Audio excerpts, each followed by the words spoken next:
드디어 선조로 넘어가 보도록 하겠습니다. 선조.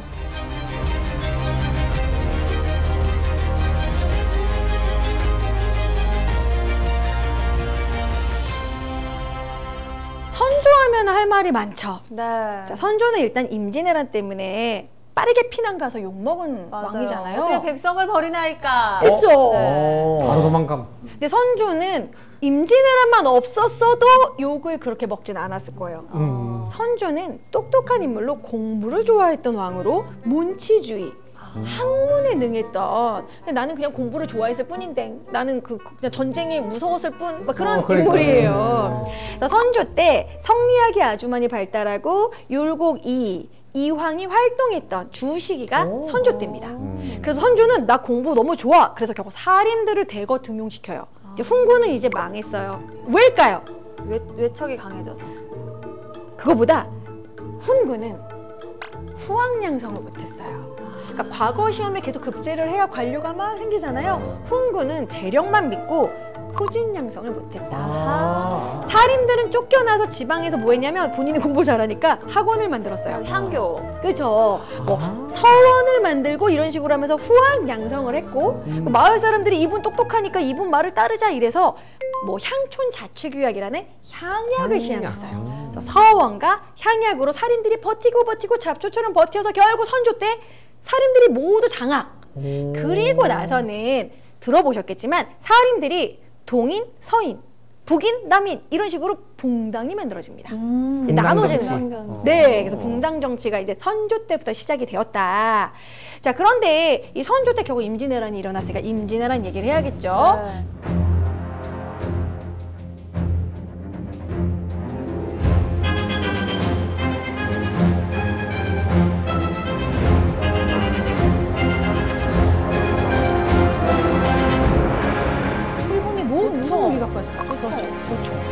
우리는 활로 쏘는데 조총이 꽤 조준력이 좋았어요. 조총으로 막 우리 활 손을 쏘고 그리고 말에 다리를 맞추고 이렇게 이기는 거죠. 초반에. 자, 그래서 이제 동래성, 부산이 함락되고 충주까지 막 올라갑니다. 근데 신립장군이 당연히 막을 거라 생각했어요. 신립장군은 항상 이겼었거든요. 기마병이에요. 그래서 신립장군은 조령, 그 문경세제라고 하는 그런 조령을 선택하지 않고 탕금대, 허허벌판을 선택했어요. 나는 말로 잘 싸우니까. 근데 하필 비가 내렸어요. 그 탕금대 막 그런 질척질척한 진흙에 비도 내렸지, 말들이 우어 넘어지고 그러면서 도미노처럼 막 넘어지면서 그래서 패배하게 됩니다. 자, 그래서 선조가 그 얘기 듣고 빠르게 도망가죠. 빠르게 피난을 가요. 강해군한테 맡겨놓고 그러니까 어려운 말로 분조라고 하거든요. 조선을 나눴다. 나는 명예지원군을 받아올 테니 너가 조선을 맡아. 그래서 호다닥 도망가요. 호다닥. 그러다 광해군이 나중에 의병을 일으키고 싸우고 그렇게 된 거죠. 하지만 임진왜란은 우리가 좀 졌다라는 생각을 많이 하는데 초반에만 밀렸지 우리가 반격을 합니다. 임진왜란이 1592, 1592년 4월 16일에 시작됐거든요. 그런데 이순신 장군의 첫 승리 옥포해전이 5월이에요. 5월이요? 네. 그러니까 4월에 쳐들어왔지만 5월에 첫 승리를 했다는 건 이미 이순신 장군은 판옥선과 군대를 준비를 하고 있었던 거예요. 대비가 좀. 왜냐면 이 남해 지방에 왜구들이 하도 들끓고 이미 준비하고 있었다. 자, 그래서 수군에서는 우리가 엄청나게 승리합니다. 이순신 장군은 지는 전쟁은 하지 않았죠. 항상 이기는 전투만 했죠. 그래서 뭐 옥포대전, 뭐 그 한산도의 하객진, 그러니까 이것도 사실 배의 차이긴 해요. 일본 배는 뾰족한 세키분해예요. 그러니까 이제 깊은 바다에서는 잘 가요. 근데 우리나라 배는 판옥선으로 밑에가 납작해요. 근데 일본 배가 우리나라 남해에 왔는데 얼마나 당황하겠어요. 바닥에 돌도 많고. 그리고 갯벌. 물이 빠져버리면 푹 박혀버리는 거예요. 그래서 우리가 배에서는 훨씬 유리했습니다. 그래서 예를 들어 하객진 같은 경우는 우리가 도망가는 것처럼 막 동그랗게 가다가 둥그런 바닥이 이렇게 밋밋하니까 샥 돌아가지고 군함을 쏜 거예요. 이렇게 딱 동그랗게 이렇게 감싸가지고. 맞아요.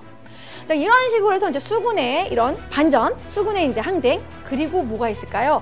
스스로 일어난 각 지역의 의병들 맞습니다. 그러니까 의병들이 이길 수밖에 없었던 게 우리나라는 우리 가족 건드리는 건 못 참아. 맞아요. 내 친구 건드리는 건 못 참아. 나만 민족 욕할 수 특성입니다. 있어. 맞아요. 민족 우리나라의 그리고 특성이에요. 우리 홈그라운드인데. 우리 오빠 놈은 나만 욕할 수 있어. 막 네. 이런 식으로. 그래서 결국 홈그라운드에서 의병들이 일어나는데 향토지리에 익숙하니까 여기서 번쩍 저기서 번쩍 적은 인원으로 크게 승리하게 됩니다. 뭐 홍위 장군, 곽재우, 뭐 고경명 각지에서 의병이 일어나서 수군과 의병의 항전으로 이제 전세가 뒤집어지게 돼요. 그냥 일본은 놀랐어요. 왜냐면 서울에서 제대로 싸워보자 이렇게 해서 한양에 갔더니 다 비어있어. 뭐야 왕도 도망가고 뭐야 얘네 뭐야. 그러니까 이제 일본의 전투는 그냥 수도를 점령하면 끝나는 게 일본 전투 스타일이고 우리나라는 끝날 때까지 끝난 게 아니다. 얘네 대대체 왜 그러는 거야 끝까지. 그러면서 일본이 이제 위기에 봉착하게 되죠. 그러면서 이제 7년의 전쟁이 이어갔고 이순신 장군의 노량해전으로 이제 결국 이긴 전투로 끝나게 됩니다. 그래서 일본이 많이 고생하고 갔어요. 네. 하지만 우리나라도 좀 피해를 입었죠. 국토가 황폐화되고. 네. 그럼 이 이제 잘 썼다. 그렇죠. 네. 그래서 일본 같은 경우에는 오히려 이제 정부가 바뀌게 되고 에도 막부로 바뀌게 되고 우리나라에서 가져간 그 도자기 문화. 그리고 이제 우리나라의 활자 문화. 그런 부분에서 일본은 오히려 문화가 발전했다라고 해요.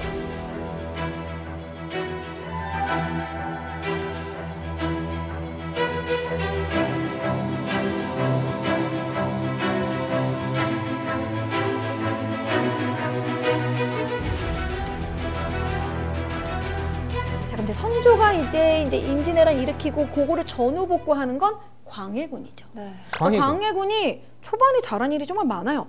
광해군은 근데 되게 불쌍한 네. 왕인 것 같아요. 사실 그쵸. 열심히도 했는데.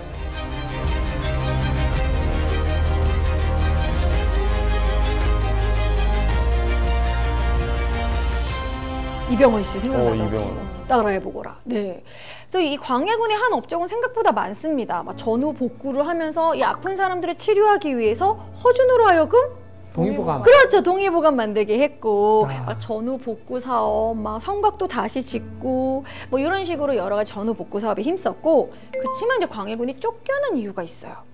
이때 후금은 점점점 힘이 세져요. 그러니까 여진이 후금이라는 나라를 세워서 점점 힘이 세지고 명은 힘이 약해지는 거예요. 지는 해. 그렇죠. 지는 해요. 근데 명나라는 우리나라에 이제 임진왜란때 지원군을 보내기도 했고 그래서 명나라가 야 후금 측에 니네 군대 보내 이렇게 얘기를 해요. 근데 이 광해군이 여기서 만약에 후금과 적을 지면 후금이 우리를 먼저 칠 거야. 그러니까 중립을 지키자. 그러니까 최고의 좋은 외교는 양다리를 걸치는 거잖아요. 그래서 그런 식으로 중립 외교를 합니다. 후금한테 이제 가서 강홍립이라는 장군이 야 우리 원하지 않은 출병이야. 우리는 명과의 의리 때문에 온 거지 니네랑 싸우기 싫어. 그래서 결국 싸우지 않고 투항해요. 그랬는데 그때 당시 정권을 잡은 서인들이 불편해. 어찌 싸워보지도 않고 장수가 투항을 한단 말인가. 나는 한 번도 싸워본 적은 없지만 화가 나네. 그런 느낌. 네, 그래서 서인들이 결국 이 중립외교에 이제 열받았고 이제 여기에 반대를 했고 이 명나라의 그 제조진이라고 그래서 망해가는 나라를 일으켜준 명의 은혜를 저버리다니 이러면서 서인들이 막 들고 일어났고 광해군이 자신의 왕위에 견제하고 위협 세력이라고 할 수 있는 그 영창대군 혹시 들어보셨나요? 네. 어린 영창대군 그리고 임목대비. 그래서 영창대군이 있다라는 건 이제 영창대군을 데리고 막 신하들이 올라올 수 있는 그런 부분이기 때문에 영창대군을 증살했다고 합니다.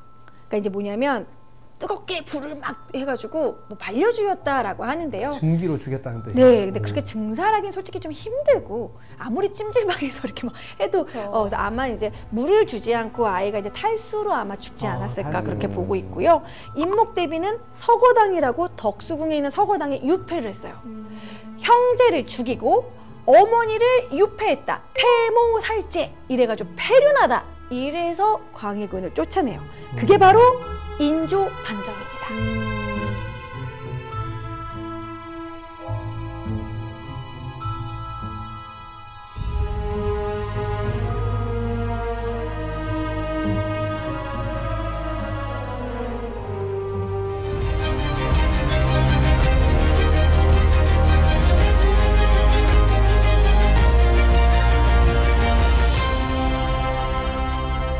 광해군 쫓겨났죠? 인조가 올라가죠? 네. 인조를 올린 사람이 서인이죠? 네. 그러니까 서인들이 어떻게 정책하냐면 친명, 배금, 명과 친하고 금을 배척을 하는 거예요. 여전히 금은 이제 그쵸, 우리 오랑캐다. 오랑캐다. 맞아, 맞아요. 그렇게 배척을 그래서 오랑캐랑은 절대 뭐 말도 섞을 수 없다. 그러면서 그러니까 당연히 후금이 쳐들어오겠죠. 그렇죠. 자, 그런데 이 인조 반정을 일으켰던 그런 공신들 중에서 왜 내가 1등 공신이 안 된 거야? 라고 이괄해라는 인물이 이괄의 난을 일으켜요. 이괄의 난. 그쵸. 근데 이괄의 난을 일으켰을 때 이 막 처형당한 그런 사람들 중에서 그의 아들이 후금으로 가서 복수하는 거예요. 차라리 조선을 쳐줘라. 조선 지금 군사력 바닥이다. 광해군을 쫓아내고 인조가 올라갔다. 그러니까 아버지의 복수를 해줘라. 오히려 후금에 가가지고 조선을 치라고 한 거예요. 그래서 후금이 아 그래 군사력 바닥이야? 바로 쳐들어와요. 그게 정묘호란이에요. 정묘호란. 정묘호란. 자, 그래서 후금일 때는 정묘호란인데 얘네들이 와가지고 아 그럼 니네 너 내 아우해. 우리 형제 관계로 하도록 해. 그래서 그러고서 금방 가요. 그때는 그렇게 크게 피해가 없었어요. 그런데 후금이 청을 세우게 됩니다. 네. 아 이제 중국이 된 거예요. 청을 세웠어요. 수원 명나라. 예, 그렇죠. 명나라 이제 망하고 이제 청으로 넘어가는 거예요. 그랬더니 야 니네 명나라한테 군신 관계였잖아. 우리한테도 신하의 예를 갖춰라. 다 갖춰라. 그랬을 때 조정에서 서로 싸우게 되죠. 화해하자, 싸우자. 자, 이것은 남한산성 영화에 잘 나오는데요. 최명길은 주화파, 그리고 김상헌은 주정파. 뭐 이런 식으로 척화, 싸우자. 그러니까 이제 주정파는 하나를 내어주면 열을 달라고 할 것이다. 싸우자. 오랑캐랑 어찌 겸상하냐. 그렇지만 이제 최명길은 나중을 도모하자. 군사력도 없으면서 큰 소리 쳐봤자 또 백성들만 고생이다. 일단 살아야 된다. 그렇죠. 그 최명길이 바로 전주 최씨예요. 제가 저 전주 최씨인데. 저 전주 이씨인데요. 아, 그렇죠. 현실적인, 우리 현실적인. 근데 그렇지만 주화파를 따르지 않고 주전파가 대세였기 때문에 결국 싸우게 됩니다. 주전차의 전이 전쟁하자는 뜻이군요. 그렇죠. 병자호란의 결과가 어땠죠? 아주 치욕스러웠습니다. 그렇죠. 병자호란 11월에 쳐들어왔는데 남한산성에서 45일간 항전했지만 먹을 거는 없고 고립되고 막 눈 오고 그래서 그때 말이 죽으면 말로 이제 먹고 사람들이 진짜 막 계속 죽어나가고 막 동상에 걸리고 그래서 결국에는 항복을 하죠. 그게 이제 정말 진정한 굴욕, 삼전도의 굴욕을 당하게 돼요. 삼전도의 굴욕. 네. 그러니까 이제 청나라는 이제 그때 오랑캐식의 항복의 예가 있어요. 3번 절하고 9번 머리를 조아리는 거예요. 근데 이제 3번 절하는 것도 굴욕이지만 9번 머리를 조아릴 때 제대로 안 조아렸다고 막 머리를 치고 이마에 피가 나도록. 근데 저 궁금한 게 네. 인조 이마에서 피가 났다는 네. 거는 실제인가요? 근데 실제 기록이 있어요. 이마가 피가 나도록 조아리고 엄청난 굴욕을 당한 거. 그리고 그뿐만이 아닙니다. 인조의 두 아들이었던 소현세자와 복림대군이 청의 인질로 끌려가요. 그리고 끝까지 청하고 싸웠던 사막사라고 있거든요. 신하들 사막사도 끌려가서 죽어요. 자, 이제 그 뒤로는 이제 소현세자가 원래 왕이 돼야 되는데 소현세자가 이제 청나라로 가는 그 중간에 심양이라는 지방이 있어요. 지금은 중국의 선양 지방으로 남아 있거든요. 그 심양관에 머물면서 이제 외교관 역할을 합니다. 그러니까 청에서 기분 나쁘게 요구하면 그거를 좀 예쁘게 말 다듬어서 조선에 전달하고 조선이 절대 안 된다 그러면 그냥 다듬어서 지금은 좀 힘들어요. 뭐 이런 식으로 이렇게 다듬는 외교관 역할도 했고요. 그리고 소현세자가 거기서 장사를 해가지고 그 돈으로 이제 청나라의 볼모로 간 우리 그 노예로 끌려간 우리나라 조선인들을 다시 사오기도 하고 뭐 그런 식으로 많은 일을 합니다. 그래서 네. 인조가 좀 싫어하지 않았나요? 그렇죠. 이 소현세자는 좀 이제 급진적인 그런 개혁 마인드로 이제 조선에 들어오기 전에 북경 그 베이징에서 아담샬이라는 인물을 만납니다. 서양 선교사인데요. 아담샬은 서양 선교사면서 막 망원경도 개발하고 그리고 이제 그런 역법서 그런 시연력이라는 역법서도 개발한 이제 과학자 같은 인물이에요. 그래서 그 사람한테 망원경도 배우고 세계가 이렇게 크고 막 새로운 신문물을 배운 거예요. 내가 조선을 개혁해야지. 소현세가 들어와요. 막 천리경을 갖고 왔어요. 인조가 내 방을 훔쳐보려고 갖고 온 것이냐 막 집어 던지고 그러니까 인조가 소현세자를 미워한 거예요. 아니 근데 사실 자기 아들이 이제 대신 볼모로 잡혀가서 그쵸. 정말 열심히 하고 청과의 사이도 그나마 네. 조금 개선하면서 들어온 건데 그러니까요. 왜 그렇게 아들을 싫어했을까요? 근데 조선의 왕들은 아들을 싫어하는 경우가 되게 많아요. 그러니까 이게 우리가 알고 있는 보편적인 부자 관계가 아니라 다음 왕위를 이으려고 하는 라이벌. 나를 왕에서 빨리 쫓아내고 왕이 되려고 하는구나. 뭐 그런 식으로. 신하들이 나보다 제일 말을 듣는구나. 막 이런 식으로 좀 라이벌 의식을 갖고 있었던 것 같아요. 그래서 인조의 그 미움을 받던 소현세자는 의문의 죽음을 당하게 됩니다. 맞아요. 독살당했다. 얼굴에 9구멍에 검은 피가 흘렀더라고 해요. 그리고 얼굴이 잿빛이었다. 그래서 이제 이 역대 실록의 기록 중에서 가장 독살의 가능성이 높은 인물이 소현세자입니다. 원래 근데 네. 학질로 죽었다고 되어 있기는 네, 하죠. 학질 때문에 침을 맞았다고 하는데 그 이형이라는 인물이 침을 놓은 뒤 그 뒤로 이틀 뒤에 죽거든요. 무서워. 그래서 아마 그 침에 문제가 있었을 독발났네. 거라고 보기도 하고 그럴 수도 있죠. 그래서 이제 가장 독살의 가능성이 높은 인물이 소현세자입니다.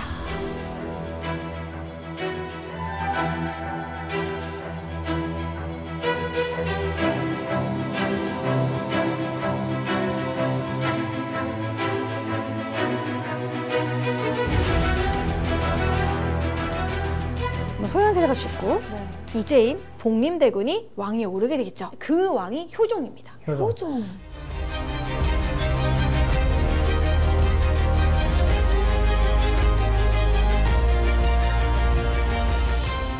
그런데 이제 서인들은 아직도 정신을 못 차렸어요. 정신승리를 시전하는데 북벌, 이제 명예복수를 우리가 대신해주겠다. 진짜 정신 못 차려. 우리가 작은 중하다, 소중하다, 어. 공자가 다시 살아나면 우리나라로 올 거다. 막 이런 식으로 정신승리를 계속 시정해요. 그러니까 이제 서인들의 정권 유지 목적인 거죠. 그래서 이제 이 효종하면 북벌이 꼭 생각이 나셔야 되고요. 북벌을 하기 위해서 그때 당시 어영청이라는 군대에서 조총 부대를 만듭니다.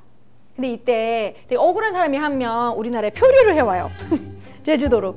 마침 이 북벌을 추진할 때 혹시 땡땡 표류기 김씨 들어보셨나요? 표류기. 김씨. 김씨 아니고요? 하멜. 하멜 맞습니다. 하멜 표류기. 하멜 표류기. 야, 하멜 불쌍한 사람이야. 하멜은 원래 저기 일본에 가려고 하고 있었는데 항상 일본에 가려다가 태풍을 만나면 항상 제주도로 표류를 해요. 제주도로 표류를 했던 하멜이 잡혀와서 원래 그 전에 한번 표류했던 벨테브레이라는 인물이 있었는데 그 사람은 우리나라에서 살고 있었어. 박연이라는 이름으로 살고 있었어. 포기했군요. 그래서 이제 통역을 하다가 이렇게 말해줘요. 너는 날아가는 새가 되지 않은 이상 이 나라에서 나갈 수 없어. 포기해. 오. 그러면서 하멜이 그 어영청에서 또 신무기를 만들기도 합니다. 이 네덜란드는 홍이포라고 해서 또 무기가 유명했거든요. 그래서 하멜도 이 북벌에 가담해요. 하지만 나중에 하멜은 탈출에 성공하죠. 그래서 하멜 표류기를 쓴 거죠. 네. 그래서 표류기를 썼을 거지. 네. 하지만 박연은 탈출하지 못했어요. 박연은 그냥 우리나라에 그냥 박씨로 살고 있었다고 합니다. 아예 개명을 해서 살았거든요. 네, 박연은 거기서 이제 우리나라 조선 부인 만나서 어딘가에 되게 서구적인 박씨가 있으면 조금 이제 혼혈일 수도 있는. 박연의 저기 박연의 후손일 수도 있어요. 그래서 어찌됐든 이 조총 부대 어떻게 이용이 되냐면 나름의 북벌을 추진을 해요. 근데 이게 액션만 취할 뿐 정말 적극적으로 군사력을 키운 것도 아니었어요. 그래서 이 조총 부대는 실제로 어디에 쓰였느냐? 효종 때 이제 청나라가 러시아랑 싸워요. 그래서 이제 야 너네 군대 보내. 그래서 오히려 그때 우리 조총 부대를 보내요. 그래서 러시아랑 싸울 때 도와줄 때. 네, 도와주게 돼요. 그게 바로 나선정벌입니다. 나선 정벌. 나선이라는 게 러시아라는 뜻이거든요. 나선정벌 1차, 2차에 크게 승리해요. 그래서 이제 좋게 말해서 북벌의 가능성을 보았다. 이렇게 효종은 마무리 지시면 됩니다. 근데 효종, 북벌이라고 했을 북벌. 때 네. 북쪽을 정벌한다는 거잖아요. 예, 그러면 북벌을 정작. 네. 그 중국만을 말하는 건가요? 아니면 전체적인? 아, 청나라에게 복수하겠다는 소리예요. 청나라를 네. 북벌. 이제 북쪽을 벌하겠다. 그래서 오히려 북벌은 점점점 이제 가시게 되고 오히려 청나라의 우수한 문물은 받아들여야 된다라는 현실적인 사람들, 실학자들, 실학자. 나중에는 북학운동으로 바뀌게 되죠. 네, 북쪽에서 배우자. 그렇죠.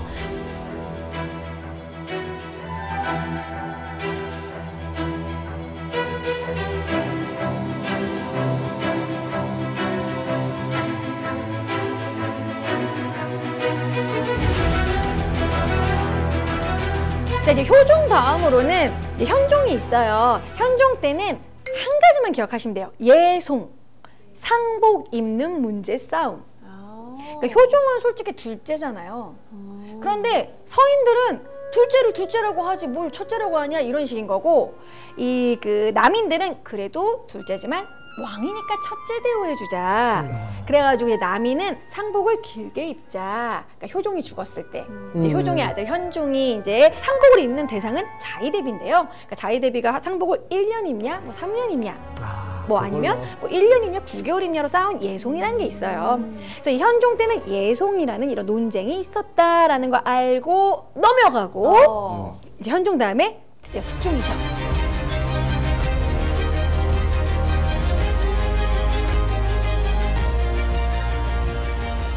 숙종하면 생각나시는 여자. 없어요. 숙종하면 여자. 숙종하면 장희빈. 여자? 그렇죠. 아, 장희빈. 장희빈 혹시 들어보시지 않았나요? 그거 들어봤어요. 장희빈은 실록에서 유일하게 예뻤다라고 기록된 인물이 장희빈이에요. 뭐 장녹수 이런 사람도 예쁘다는 소리 네, 없었어요? 장녹수는 오히려 못생겼다 기록을 했어요. 아. 얼굴은 못생겼지만 목소리가 아름답고 노래를 잘했다. 장씨들이 끼가 많았는 거. 예, 장희빈은 잠옷 아름다웠다라고 기록한 유일하게 실록에서 예뻤다라고 외모 칭찬을 한 인물이에요. 궁금하다. 네, 그래서 장희빈은 정말 예뻤을 것이다라고 보고 있습니다. 이렇게 숙종은 여자 관계 때문에 환국이라는 게 일어나요. 환국. 그러니까 정치의 정국을 주도한 사람이 자꾸자꾸 바뀌었다. 근데 누구랑 싸운 거냐면 서인과 남인이 싸우게 되는데, 자, 먼저 첫 번째가 경신왕국입니다. 자, 경신왕국은 아까 제가 예송을 왜 말씀드렸냐면 마지막 가빈 예송 때 남인이 이겨요. 그래서 이 남인이 가빈 예송에서 이겼기 때문에 남인 계열이 장희빈이거든요. 장희빈을 궁궐로 보낼 수 있었던 거예요. 남인. 그때 장희빈이 궁궐에 이제 투입하고 있어요. 자, 그리고 나서 남인들 중에서 허적이랑 윤유라는 인물이 남인으로서 점점 선을 넘기 시작합니다. 숙종 말을 점점 안 듣고 점점 자기 맘대로 막 하는 거예요. 그랬을 때 이제 허적이 선 넘은 사건이 일어나요. 선을 넘어버렸군요. 선을 넘은 사건. 이게 뭐냐면 왕이 이렇게 행차를 할 때 비가 오면은 어떨까요? 비가 맞으면 안 되잖아요. 이제 지금으로 치면 우산 같은 거, 유악이라는 기름 천막을 이렇게 크게 펼칩니다. 그래서 이게 들고 이렇게 보셨나요? 네, 행차하시는 그렇죠. 사극에서 보셨죠? 이렇게. 아, 저거 파라솔 들고 다니는 거. 아, 맞아요. 내시들이 이렇게 파라솔 같은 걸 이렇게 하는. 그게 바로 유악이에요. 기름 천막. 그러는데 이제 허적의 그 아버지께서 잔치를 여는 그런 사건이 있었어요. 국가에서 무슨 공을 받고 이제 공신이다 이러면서 이제 잔치를 여는데 숙종이 아유 비가 오네. 내가 유악을 빌려줘야겠다. 그래서 이제 유악을 빌리러 이제 그때 유악 빌리는 곳에 갔더니 이미 허적이 빌려갔는데요. 이런 거야. 이미 자기가 빌려갔구나. 내가 빌려주려고 했는데, 내가 하사하려고 했는데 왕이 쓰는 기름 천막을 네 맘대로 써? 너 왕이야? 삐졌어. 숙종이 화가 났어. 그럴 수 있겠다. 숙종이 이제 화가 난 상황에서 마침 허적의 아들인데 서자였던 허견이 영모 사건에 휘말려요. 그러면서 허적도 거기서 같이 정리가 돼버립니다. 허적과 윤유가 사약을 먹고 죽은 게 이제 경신왕국이에요. 그럼 남인이 이제 폭락했죠? 네. 서인이 올라가게 됩니다. 이제 그 다음으로는 이제 다음은 기사왕국입니다. 기사년에 일어나서 기사왕국이지만 장희빈의 기사가 될 거야 이런 식으로 생각하시면 돼요. 기사왕국 때는 장희빈에 푹 빠져있는 시기. 그러니까 장희빈이 처음에는 장옥정이었다가 희빈이 되고 나중에는 원자를 낳잖아요. 아들을 낳아서 왕비까지 올라가요. 근데 장희빈이 이제 아들을 윤을 이제 원자로 이제 아이를 낳았을 때 원래 원자 책봉은 2살이나 3살 정도의 책봉이 되고 세자 훈련을 받거든요. 태어난 지 2달 만에 숙종이 원자로 책봉을 합니다. 야, 정말 좋아 죽었네요. 네, 장희빈이 뭐 이제 계속 꼬셨겠죠. 그러니까 그때 당시 서인이었던 송시열이 아니되옵니다. 인현왕후가 이렇게 젊은데 맞아. 정실 부인한테 나와야지 어찌 장희빈의 아들을 왕으로. 너 사약 먹어! 이래가지고 송시열이 사약을 먹게 되는데 이 송시열의 사약 스토리가 있어요. 송시열은 사약을 한 사발로 죽지 못했다. 사약이 의외로 몸에 잘 받았다. 이야. 한약이 돼버렸네. 네, 이 사약이라는 것이 좀 오해하는 게 있는데요. 막 장희빈이 나중에 사약 먹을 때 막 먹고 바로 우악이 죽잖아요. 그렇지 않습니다. 사약은 왕이 하사한 약으로 약간 쌍화탕 맛도 나면서 뭐 부자와 뭐 아니면은 감꼭지를 쓰게 이렇게 만든다고 하는데요. 사약을 마시고 이게 사약이 약발에 잘 받기 위해서 이렇게 아랫목에 누워 있어야 된대요. 아, 나 빨리 약발 받아서 빨리 죽어야 되는데. 따뜻하게. 네, 그럼 그 사약을 가져온 신하들이 막 이렇게 아궁이를 떼준대요. 아, 빨리 좀 죽어요. 나 빨리 저기 퇴근하게. 예. 근데 송시열은 한 사발 먹고 두 사발을 먹어도 죽지 않는 거예요. 신하들 좀 어떻게 좀 해보세요. 억울해서 눈을 못 감겠나 보다. 네, 나 너무 잘 봤는데 나 컨디션이 더 좋아졌어. 그래서 세 사발을 먹고 그래도 안 죽어서 입안에 생채기를 내고 그래서 겨우겨우 송시열이 죽을 수 있었다. 이런 기록이 남아있어요. 잘 받아서 빨리 죽었었어야 되네, 차라리. 그래서 이 송시열이 왜 그 사약이 잘 받았느냐라는 그런 부분은 이제 추측을 하는데 송시열이 장수하기 위해서 어린 아이의 소변을 계속 먹었대요. 그때는 그게 이제 약이었다라고 하면서 사실 여러분 그 몸에서 나오는 소변은 생각보다 깨끗하다고 합니다. 다 소독이 돼서 나온대요. 우리 할머니가 나 옛날에 네? 오줌 받아 드셨는데. 그러네. 정말? 그러니까 어린 장수 아이의 중이세요? 아니 돌아가 90 넘으셔서 돌아가. 아, 근데 장수하셨네요. 장수하셨네, 장수하셨네. 그러니까 옛날 사람들이 어린아이의 남자아이의 소변을 마시는 게 몸에 좋다라는 그런 게 있었어요. 그래서 자꾸 이렇게 손으로 받으시더라고. 진짜 진심? 네.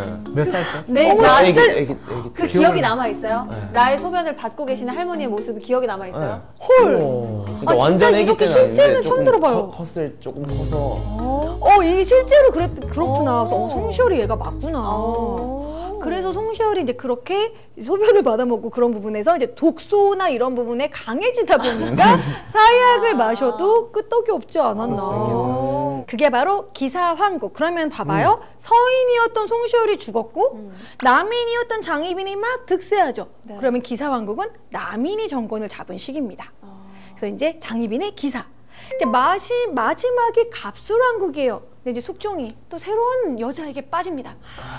장희빈이 나에게 너무 집착한다. 그러니까 예쁜 것도 하루 이틀이지 너무 나한테 집착하고 표독스러워.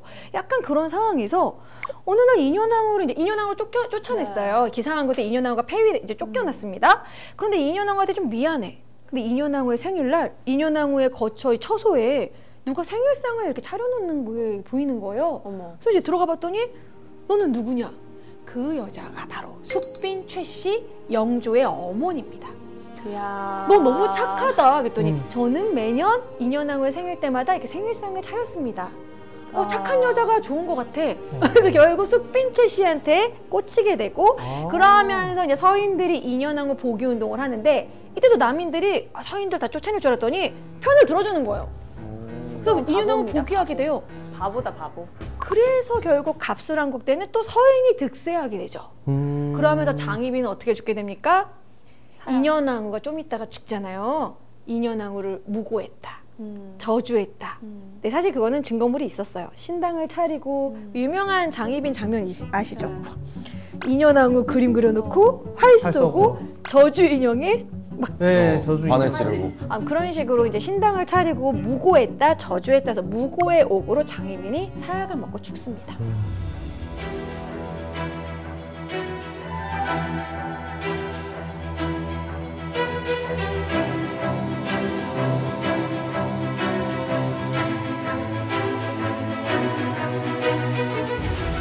실제로 장희빈과 시어머니가 이제 경종 어릴 때 윤회의 다리를 양쪽 잡고 서로 이렇게 잡아당기는 과정에서 영 좋지 못한 곳이 다쳐서 경종이 후사가 없었다는 얘기도 있어요. 그럼 고자가 된 건가요? 내가 호자라니. 그쵸. 그래서 아무튼 그것이 된 건지 모르겠지만 성기능은 없었다. 실제로 후사가 없었어요. 그래서 결국에는 경종이 죽고 후사가 없으니까 영조가 올라간 거예요.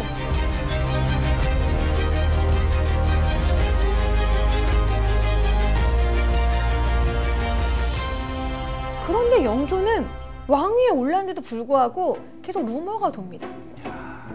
아시죠? 경종에게 이것과 이것을 줘서 경종이 이걸 먹고 죽었다. 상극인 2가지 음식을 줬다. 곶감. 비슷해요. 생감하고 생감. 간장게장. 맛있겠다. 밥도 저도 한번 실험해볼까 해서 먹을까 했는데 죽을까봐 아직 못 먹었는데요.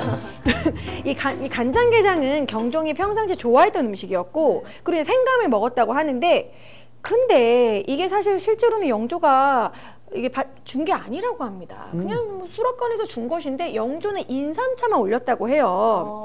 근데 이제 간장게장과 생강을 먹고 그 뒤로 계속해서 이제 그런 장염 증상이 나타나다가 죽었다. 그래서 그러한 루머가 계속되면서 이인좌의 난이라는 게 일어나요. 이인좌가 막 벽보에다가 간장게장과 생강으로 죽였다. 경종을 시해했다. 그러니까 영조가 왜 신하들이 좀 무시했냐면 어머니가 무술이라서. 무술이 그러니까 이 무술이 출신은 궁녀의 이 세숫물을 갖다 주고 청소하는 궁녀의 노비 같은 역할이에요. 그러니까 궁녀보다 더 낮은 거예요. 그러니까 이제 좀 천한 신분이다 이러면서 영조가 이제 막 신하들한테 무시를 당해서 영조는 되게 좀 완벽주의자, 공부를 되게 많이 하고 그러다 보니까 사도세자도 너무 공부를 시킨 거죠. 그래서 영조가 이제 이인좌의 난을 진압을 하고 나 극단적인 인물 너무 싫어. 온건한 인물을 등용해야 할 거야. 이렇게 당파들을 고루고루 등용할 거다. 이런 식으로 탕평책을 실시합니다. 탕평책. 자, 그런데 이 탕평책이 얼마나 영조가 탕평책의 진심이냐면 뭐 성균관에 탕평비를 세우고 음식도 탕평채라는 음식을 만들어요. 혹시 아시나요? 네, 여러 가지 해가지고. 청포묵. 네. 그게 그거에서 유래된 거예요? 네네네. 영조가 만든 음식이에요. 근데 이거 급식으로 나오면 학생들이 싫어해요. 별로 안 좋아하는 음식인데 청포묵 흰색, 검은색 김가루, 그리고 노란색 계란지단, 그리고 실고추 그 빨간색. 그래서 사색 당파를 버무려서 좀 친하게 지내라라고 탕평채를 만든 거예요. 그래서 탕평채는 의외로 궁중 음식이다. 궁중 음식이구나. 네. 궁중 음식이 학교에 나오는. 그렇지만 학생들은 별로 안 좋아. 네. 학생들은 제육 좋아하죠. 네. 그렇죠. 돈가스 좋아하고. 그렇죠. 자, 그래서 영조는 이런 식으로 계속 탕평책을 실시하고 사실 영조도 업적은 많아요. 영조가 너무 장수했거든요. 그래서 어쨌든 영조 시기에는 사도세자를 뒤주에 갇혀서 죽인 그 이모화변이 가장 유명하죠. 그러니까 이제 본인 출신이 이제 막 너무 막 미약하고 막 무시당했으니까 너는 완벽한 군주가 되라 이러면서 어렸을 때부터 너무 공부를 시킨 거예요. 그리고 사실 사도세자랑 영조 사이는 좋지가 않았어요. 그러니까 사도세자를 끊임없이 막 갈궜다고 해야 될까? 괴롭혔다. 그러니까 이제 수렴청정식으로 사도세자는 네가 이제 한번 정치를 해봐라 그러면 이렇게 해도 뭐라고 하고 물어보면 나한테 왜 물어보냐고 막 그러고 뭐 능행차를 갈 때 비 오면 이게 너 때문에 비가 왔다고 막 그러고 그래서 결국 사도세자가 정신이 이상해지죠. 그래서 결국 뒤주에서 죽게 되고 이 뒤주에 관련된 이야기를 한번 창경궁과 관련해서 하나 알려드리면 창경궁에 문정전 앞에서 뒤주에 갇혔다고 하거든요. 근데 이제 사도세자가 뚱뚱하니까 처음에는 뒤주를 딱 대령을 했는데 뒤주가 작았대요. 그래서 이제 어영청에 그런 군대용 쌀 그 가마 큰 뒤주를 갖고 와서 들어갈 수 있었다. 그래서 그때 그 공포 분위기에서 좁아가지고 못 들어간 것도 좀 웃픈 이야기죠. 그래서 이제 어영청 뒤주에 들어가서 이제 있는데 그 문정전 앞에서 죽은 게 아니라 너는 이제 왕자로도 쫓겨났으니까 선인문이라고 해서 내시들이 왔다 갔다 하고 궁녀들이 돌아가는 쪽문이 있어요. 그러니까 문정전에 조금만 걸어가면 선인문이 있고 그 선인문 앞에 회화나무가 있습니다. 그 회화나무가 뒤틀려서 자라고 있거든요. 그 회화나무가 바로 사도세자의 죽음을 목격한 나무예요. 지금도 있어요. 그래서 거기 보면은 그 나무가 가운데가 좀 텅 비어 있거든요. 그래서 거기에 이렇게 써 있습니다. 사도세자의 죽음을 목격한 뒤 이제 가운데가 나무가 텅 비어서 자랐다. 뭐 그런 식으로. 그래서 이제 우리가 그 이제 상경궁에 가면 그 회화나무를 꼭 보고 거기가 진짜 땡볕이 엄청 심한 그냥 그런 공간이에요. 그늘 하나 없는 공간. 그래서 그곳에서 이제 뒤주에서 7일 동안 거의 이제 먹지도 못하고 그래서 탈수 증상으로 죽게 되죠. 자, 그러면 사도세자의 아들인 정조. 그러니까 정조는 사실 원래 사도세자의 아들로 올라간 게 아니라 그 영조의 첫 번째 아들이 빨리 죽거든요. 영조의 첫 번째 아들이었던 효장세자의 양자로 해가지고 정조가 올라가게 됩니다.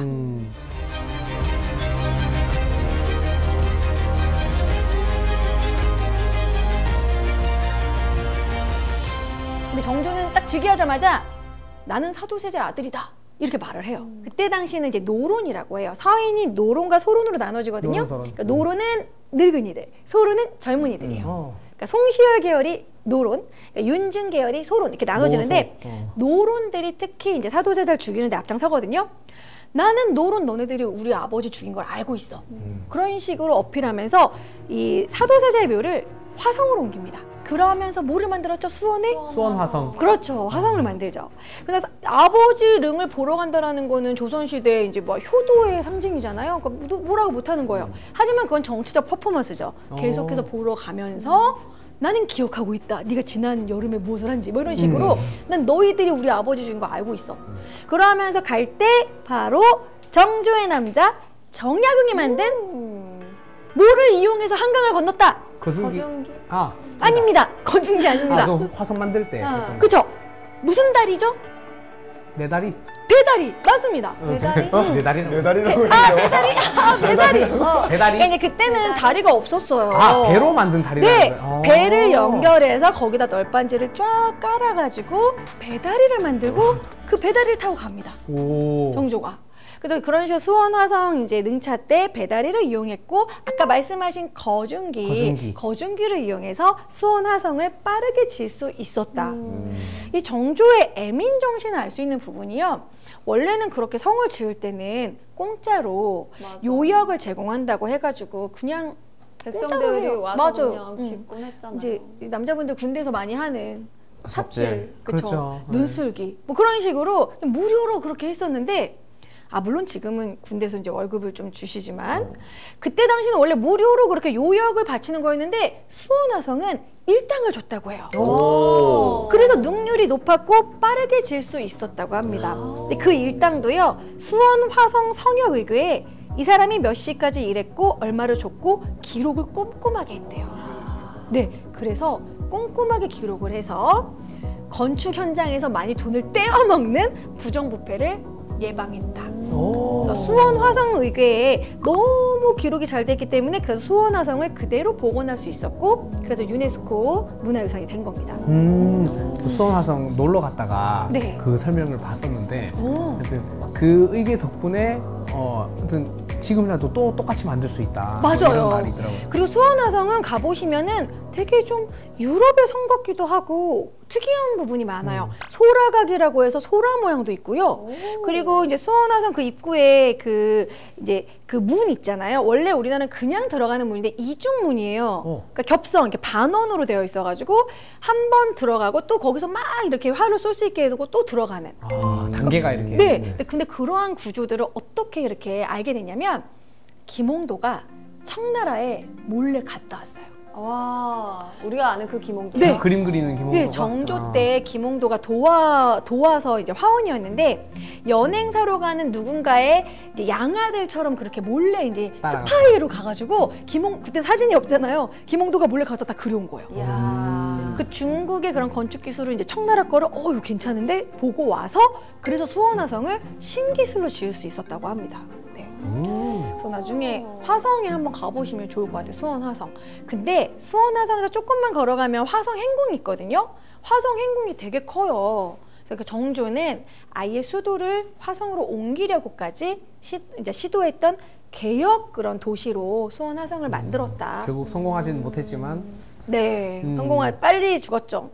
근데 정조가 이제 마지막으로 이제 그런 정조의 애민 정신이 담긴 정조의 그 문구로 정조를 마무리하도록 할게요. 정조는 만천명월 주인옹. 나는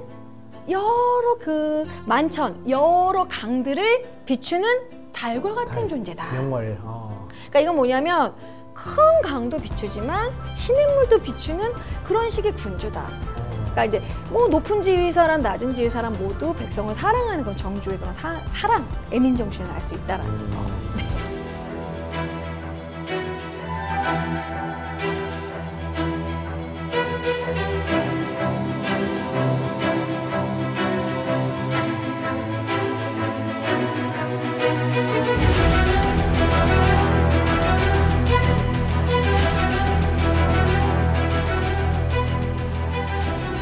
근데 정조가 안타까운 게 있어요. 생각보다 빨리 죽었다. 정조는 담배도 많이 피고 술도 많이 마셨다고 해요. 아무래도 좀 아버지도 그렇게 돌아가시고 그런 게 있었겠죠? 그래서 이제 정조가 사실 죽은 이유는 엄청나게 큰 종기 때문이었습니다. 대전만한 종기가 등에 났다고 해요. 근데 역대 왕들의 죽은 이유 4인 중에 가장 많은 게 종기예요. 근데 왜냐면 외과 수술이 안 됐기 때문에. 그러니까 그럼 그때는 이렇게 담배랑 술이 몸에 안 좋습니다. 아 그렇죠. 여러분 노담. 네. 노담. 그래서 이제 종기로 죽고 정조의 아들이었던 어린 순조가 12살에 즉위를 해요. 그때부터는 조선 후기 세도 정치라고 해서 장인어른, 외척들이 정권을 잡는 그러한 세도 정치 시대예요.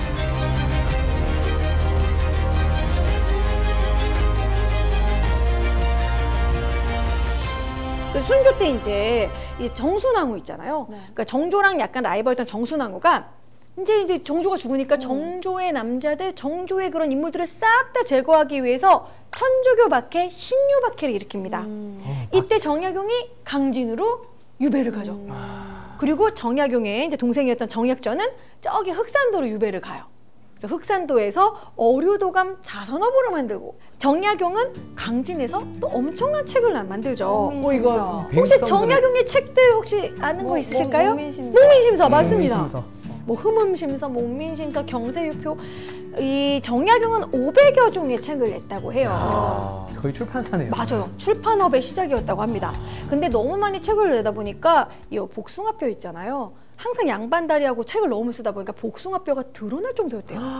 아니 그거는 아빠 다리 너무 오래 했네. 너무 그죠? 미련하십니다. 그죠? 그래서 이제 아들이 와가지고 아버지 유배에 와가지고 네. 바둑 두고 좀 쉬시지 뭐 이렇게 책을 많이 내냐고. 아버지 누워서 쓰십시오. 그러니까 어차피 책상 의자에 앉아서 해도 돼. 엎드려가지고. 그랬더니 정약용이 이런 말을 했다고 합니다. 아들아, 내가 만약에 책을 내지 않으면 사람들을 나는 유배를 간 정약용 이렇게 기록을 하겠지만 앞으로 나는 내 책으로 기록될 것이다. 그러니까 실제로 정약용은 그 책들로 인해서 지금 정말 막 여러 분야에서 의학 분야, 뭐 과학 분야, 뭐 심지어는 그런 정약용의 그런 지도도 있어요. 지리서 뭐 이런 식으로 다양한 분야에서 인정받잖아요. 그래서 그런 부분에서 좀 대단하다.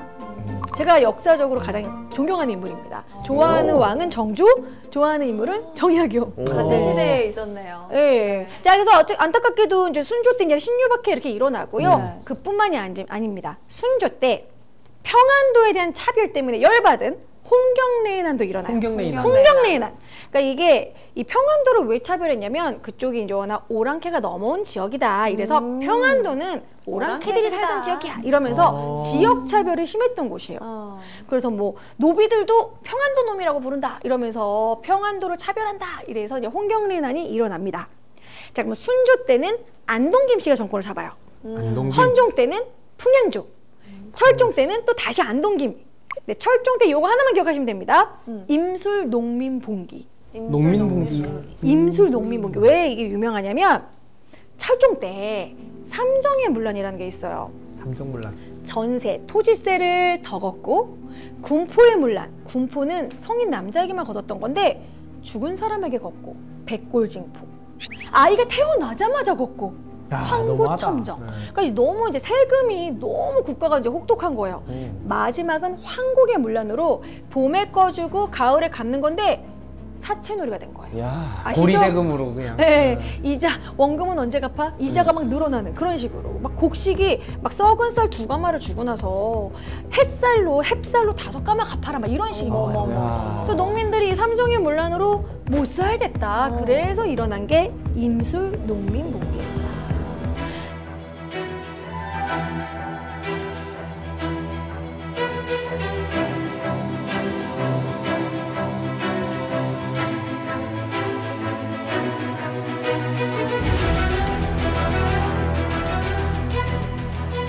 삼정의 문란 끝나고 임술농민봉기 끝나고 이제 철종 다음에 고종이죠. 네.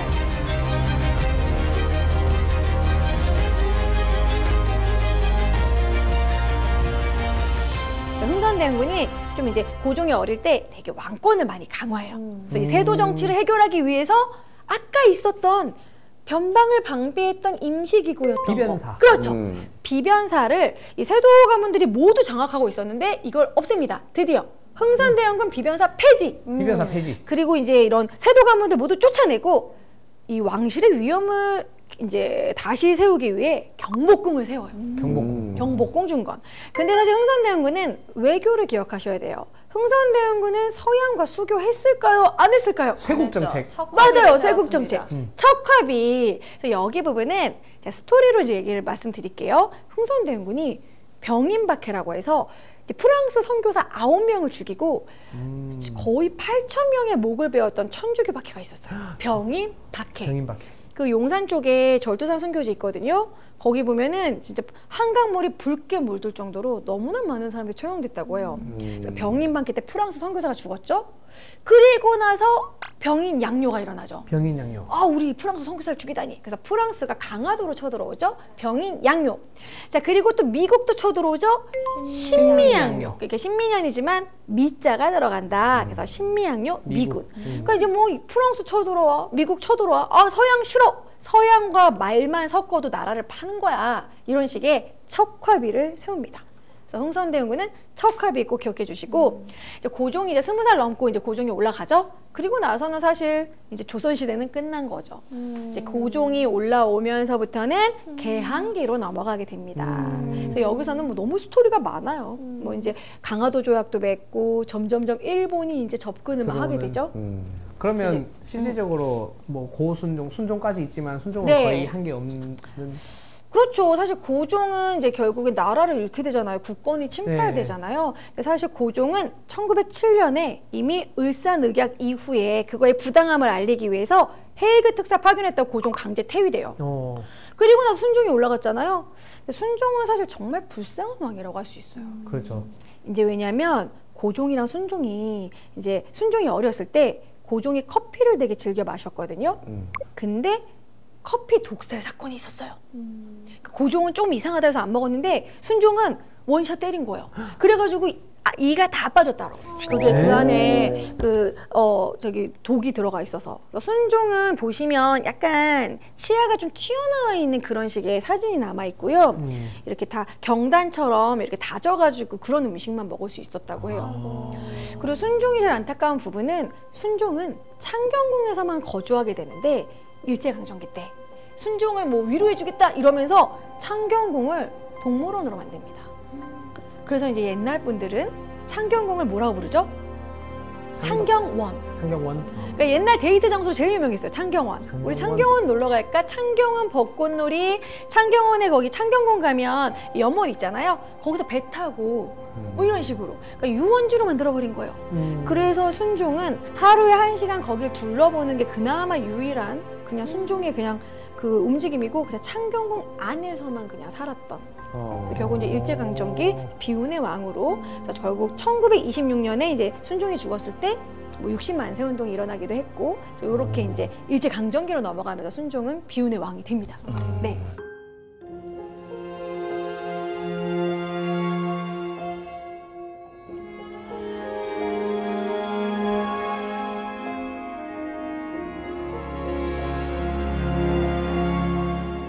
아니 저는 약간 이 1시간 네네. 동안 500년 역사 여행을 제대로 한 것 같다는 생각이 들거든요. 네. 오늘 근데 인욱 씨는 사실 들으면서 어땠어요? 근데 너무 재밌게 쉽게 말씀해 주셔가지고 정말인가요? 네. 뭐가 제일 좀 궁금했어요? 쏙쏙 들어오긴 했는데 네네. 여기서 이제 기억을 잘해야 될 것 같아요. 궁금한 건 더 없었나요? 궁금한 거는 없어요. 안 되신 것 같은데 퀴즈를 내고 싶은데 막. 네.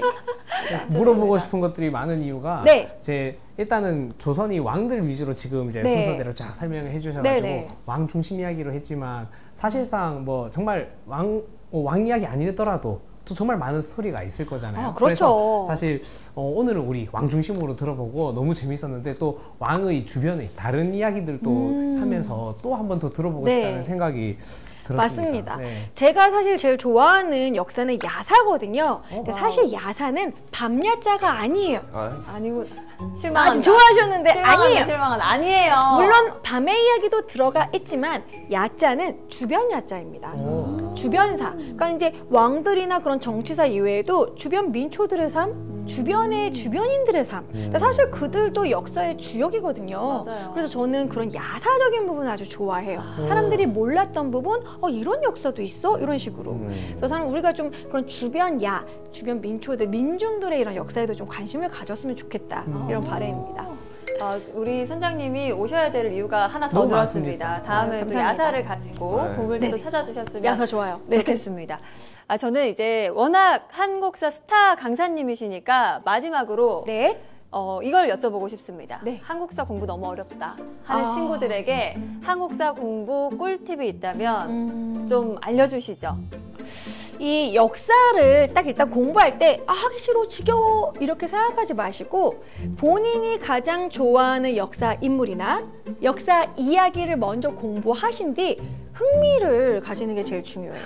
일단 재미를 느껴야 된다. 그렇죠. 그러니까 예를 들어 우리가 이제 좋아하는 축구팀이라든지 축구 선수 연봉 그런 거 다 외우는 건 관심이 있기 때문이에요. 그렇죠.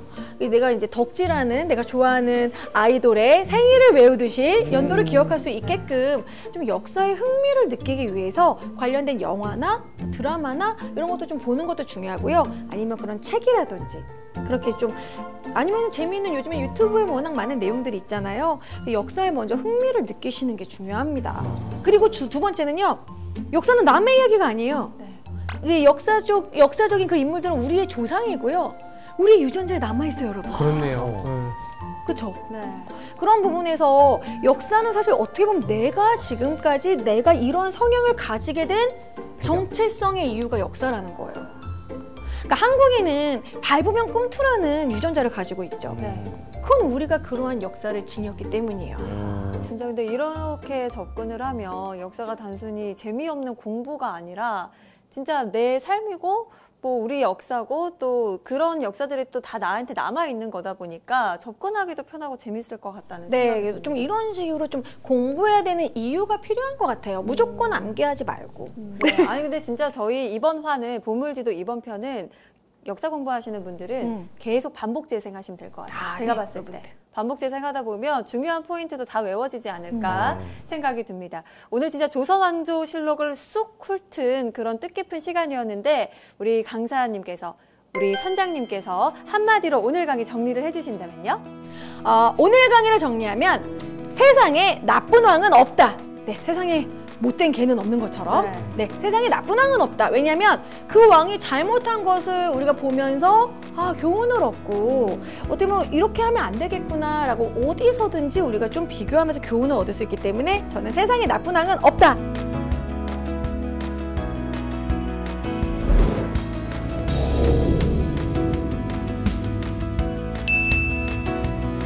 오늘 정말 선장님과 역사 여행 너무나도 재밌게 떠나봤는데요. 다음 주에는 또 어떤 지식항해가 기다리고 있을지 기대해 주시기 바랍니다. 그럼 다 같이 한번 외쳐볼까요? 다음 주에도 찾아라 보물지도!